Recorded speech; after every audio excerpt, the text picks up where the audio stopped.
Hi friends, in this video I will be using the method of completing the square to prove the quadratic formula.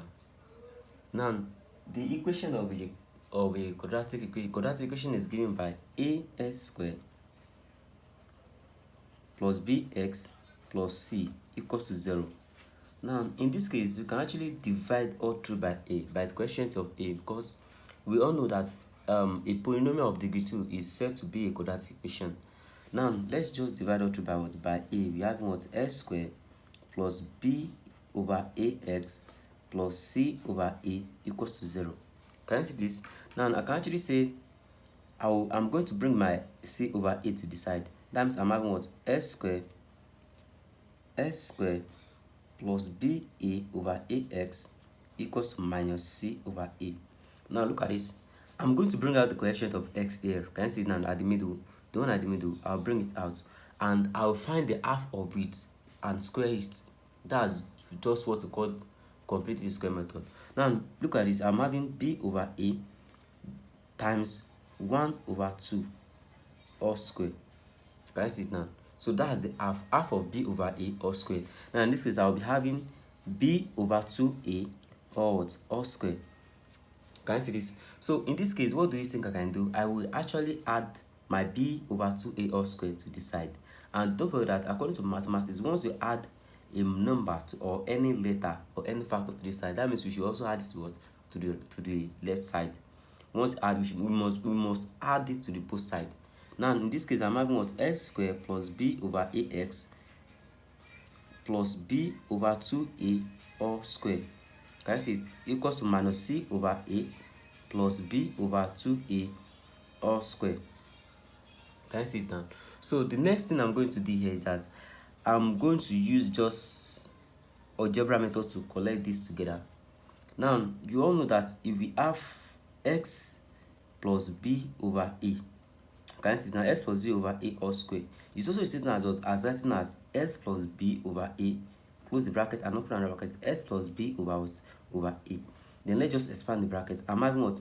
S squared, this time this, that will be what? Plus x times b over a plus x times b over a, can you see it? Plus b over a all what? All square. Can you see it now? So in this case, I can just go and just say this one is s squared plus what? Plus 2 times b over a plus b over a all what? All square. Then you know that if I'm having something like this, it's going to be equal to what? To this. Can you see it now? So in this case, I'm going to bring out this x from this. I'm start from this right now. I'll bring out this x. I'll write it out x. Then I will take one of this plus what? Plus b over 2a. Then I'll square it all square. Can you see this now?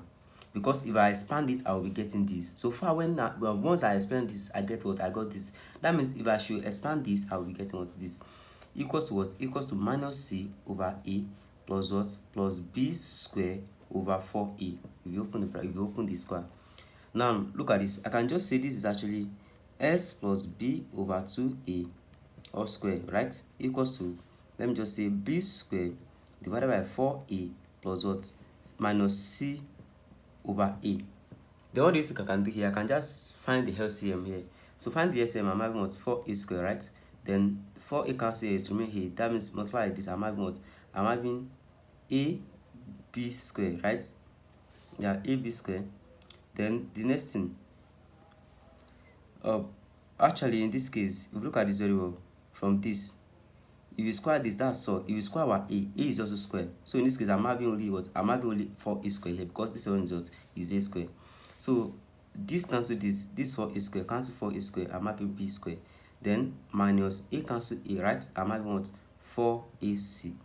Can you see it now? So in this case, I just say that s plus b over 2a all square equals to that b square minus 4ac over 4a square.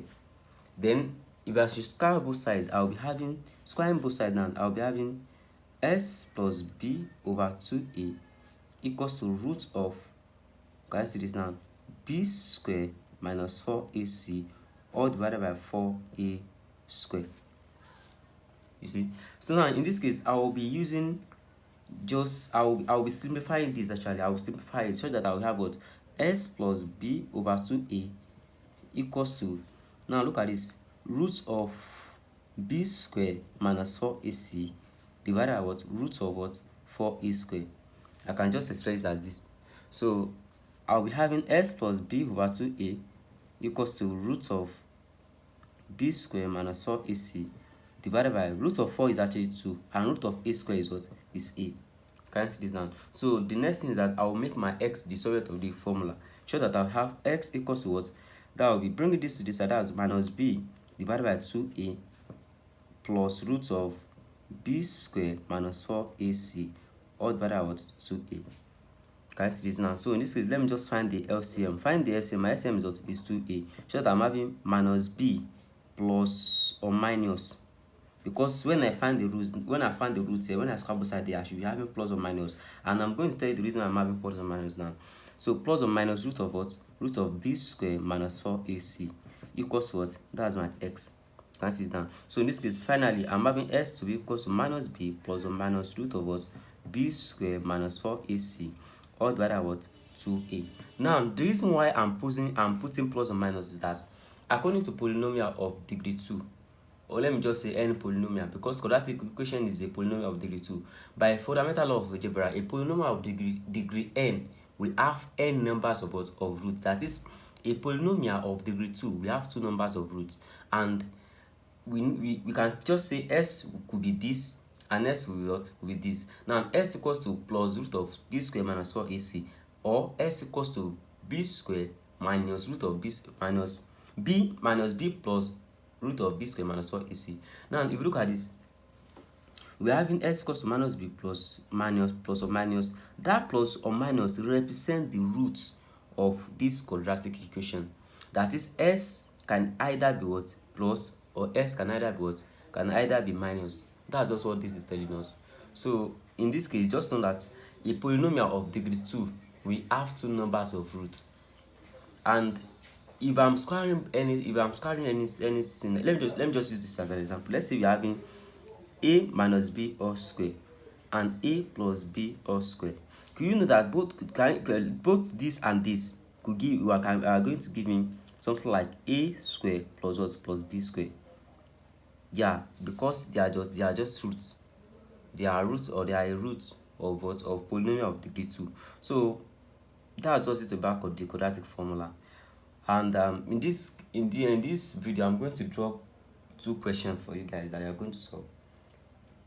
Okay, let me just solve one for you. Let's say you're having let's just move to question 1. Let's say you're having 5x squared plus 13x minus 6 equals to 0. Let's say you are doing this and you have to solve this kind of question using the quadratic formula. From the quadratic formula, you know, we have 3 variables. We have the a, b, and also what, c. Can you just say let your a equals to the coefficient of x here? The highest power of what, of x, the coefficient of the highest power of x will be your a. Then, comma, we have the b to be equals to 13 and our c to be equals to minus 6. Can you see now? So you can now recall the formula, that is s equals to minus b plus or minus root of b square minus 4ac all divided by what, 2a. Then your s equals to, what's my b? My b is actually 13. That was minus 13 plus or minus root of b square is what, 13 square minus 4 multiplied by what? What's my a? My a is actually what, 5 multiplied by what? That's minus 6 all divided by what, 2 multiplied by, what's my a? 2 times 5. Then I'm having s to be equals to minus 13 plus or minus root of 13 squared. That should give us 169. Let me just press my calculator. Yeah, I'm right. That's 169 minus 4 times 5 multiplied by minus 6. Minus 4 times 5 is actually what? That's minus 20 multiplied by minus 6. That should give us what? Plus 120. That should be plus 120 all divided by what? 2 multiplied by 5 is what? 10. So you're having what? X to be equals to minus 13 plus or minus, let's press everything here on calculator. 5 minus 6. Let's press, that's root of what? Root of 169 minus plus actually plus 120, that's 17. So this will give us 17 divided by what? All divided by 10. Now I told you guys that this plus or minus represent the root of quadratic equation. We can actually say that s equals to minus 13 plus 17 divided by 10, that's the first root, or s equals to what? Minus 13 minus 17 divided by 10, that's the second root. So in this case now, my x to be is equals to what? That's 4 divided by 10, that's my first root, or my s is equals to, that's actually minus 30 or divided by 10. So I can just say my s equals to what? That's 1 over 5, oh no, 2 over 5 actually, 2 over 5, or my s equals to what? This is actually minus 3. So these are the two roots of what? Of quadratic equation. This implies that any polynomial of degree 2 will give you what? Two numbers of roots. Now this is a polynomial of degree 2 and it gives us what? Two numbers of roots, 2 over 5 or what? Or minus 3. Now I will drop an exercise for you guys now. So exercise now, what you just need to solve using the quadratic formula. You're going to use the quadratic formula to solve it, and make sure you drop your comments and your question in the comment box below. Sure you get. So now let's move to the first question. The first question here I'm having with me, that's what? 2x squared plus 15x plus 7 equals to 0. And the second question is 4x squared plus 8x minus 3 equals to 0. So do well to solve this using the quadratic formula. And don't forget to subscribe to my YouTube channel if you haven't subscribed already. Kindly like and share my video to your friends. So, and just drop any topics you want me to teach you guys, you want me to do the video in the comment box below.